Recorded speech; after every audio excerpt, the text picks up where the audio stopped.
ये है talks news network और आप देख रहे हैं पॉलिटॉक्स, राजनीति का कच्चा चिट्ठा। पश्चिम बंगाल में होने वाले विधानसभा चुनाव के मद्देनजर वहां की सियासत जबरदस्त गरमाई हुई है। बंगाल जीतने के लिए बीजेपी ने एड़ी से चोटी तक का पूरा जोर लगा रखा है। यही नहीं, बताया तो यहाँ तक जा रहा है कि प्रधानमंत्री मोदी ने बंगाल चुनाव के चलते अपना लुक गुरुदेव रविंद्रनाथ टैगोर की तरह कर रहे हैं, जिसके लिए पीएम मोदी ने अपनी दाढ़ी और वेशभूषा वैसी ही कर ली है। वहीं पीएम मोदी की वेशभूषा पर तंज कसते हुए मुख्यमंत्री ममता बनर्जी ने कहा है कि किसी ने नया रूप धारण किया है, कभी वो टैगोर बनना चाहते हैं तो कभी गांधी जी। बीजेपी वाले केंद्रीय एजेंसी और पैसों का इस्तेमाल कर बंगाल में घुसना चाहते हैं। यही नहीं, ममता बनर्जी ने बीजेपी को चुनौती देते हुए कहा है कि वो पहले 30 सीटें जीतकर दिखाए, 294 का सपना बाद में देखे। किसानों के मुद्दे पर भी ममता की ओर से बीजेपी को घेरा गया। पहले हम बात करेंगे प्रधानमंत्री नरेंद्र मोदी की। तो मोदी ऐसे शख्स है जो समाज, विदेश और देश के राज्यों में क्या चल रहा है उसे पहले ही भाप लेते हैं। अभी पिछले महीने बिहार विधानसभा चुनाव में पीएम मोदी ने वहां जाकर ताबड़तोड़ कई चुनावी रैली की थी। बिहार की जनता को संबोधित करते हुए मोदी ने बिहारी भाषा यानी भोजपुरी में अपने आप को पूरी तरह से ढाल लिया था। पीएम के संबोधन से लग ही नहीं रहा था कि वह गुजराती है। पीएम मोदी के भोजपुरी बोलने से जनता पर गहरा प्रभाव भी डाला और बिहार विधानसभा चुनाव परिणामों में भारतीय जनता पार्टी जनता दल यूनाइटेड से भी बड़ी पार्टी बनकर उभर कर सामने आई। इसके बाद अब पीएम मोदी की बढ़ी हुई दाढ़ी पर सोशल मीडिया से लेकर राजनीतिक जगत में सुर्खियां छाई हुई है।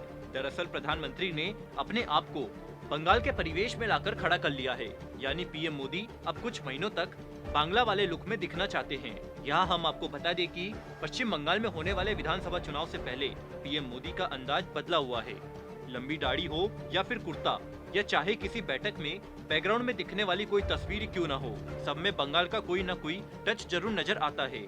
अब हम आते हैं आज की खबर पर। मंगलवार को पश्चिम बंगाल के वीरभूमि में टीएमसी प्रमुख ममता बनर्जी ने पदयात्रा निकाली और बाद में रैली को संबोधित किया। ममता बनर्जी ने यहां भारतीय जनता पार्टी पर बड़ा जुबानी हमला बोला। सीएम ममता ने कहा कि मुझे विश्व भारती के खिलाफ की जा रही अपमानजनक टिप्पणी पसंद नहीं है।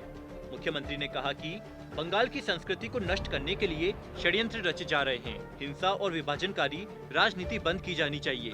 सीएम ने कहा कि वो सोचते हैं कि रुपए देकर विधायक खरीद लेंगे और टीएमसी खत्म हो जाएगी। टीएमसी कैसे बनी है जाकर देख लो। टीएमसी मुखिया ममता बनर्जी ने कहा है कि विश्व भारती में राजीव गांधी मुझे लेकर आए थे। राजीव गांधी यंग थे और छात्रों से प्यार करते थे। विश्व भारती की उस समय मैं सदस्य थी। ममता बनर्जी ने कहा कि अब बीजेपी वाले हर हफ्ते आते हैं, 5 स्टार वाला खाना खाते हैं और ऐसे दिखाते हैं कि आदिवासी के साथ खाना खा रहे हैं। ममता ने कहा कि हम 365 दिन गुरुदेव रविंद्रनाथ टैगोर के साथ हैं, लेकिन बीजेपी हर दिन फर्जी वीडियो फैलाकर समाज को बांटने का काम कर रही है। मुख्यमंत्री ममता बनर्जी ने कहा कि दिल्ली से बीजेपी के नेता आते हैं जिन्हें गुरुदेव के बारे में कुछ पता नहीं है। कहते हैं कि वो शांति निकेतन में पैदा हुए हैं।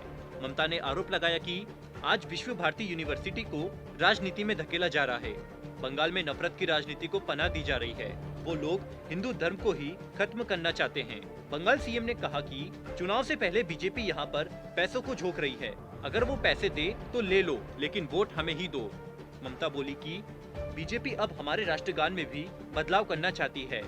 बंगाल के कल्चर पर निशाना साधा जा रहा है। उन्हें लगता है कि कुछ विधायक खरीदने से टीएमसी को तोड़ देंगे, लेकिन ऐसा नहीं होगा। हम आपको बता दें कि ममता बनर्जी ने रैली को संबोधित करने से पहले उसी स्थान पर अपनी 5 किलोमीटर लंबी पैदल यात्रा निकाली, जहां अभी हाल ही में केंद्रीय गृह मंत्री अमित शाह ने अपना रोड शो किया था। ममता की इस रैली में हजारों लोगों ने हिस्सा लिया। पॉलिटॉक्स ब्यूरो, दिल्ली। ये है टॉक्स न्यूज नेटवर्क और आप देख रहे हैं पॉलिटॉक्स, राजनीति का कच्चा चिट्ठा।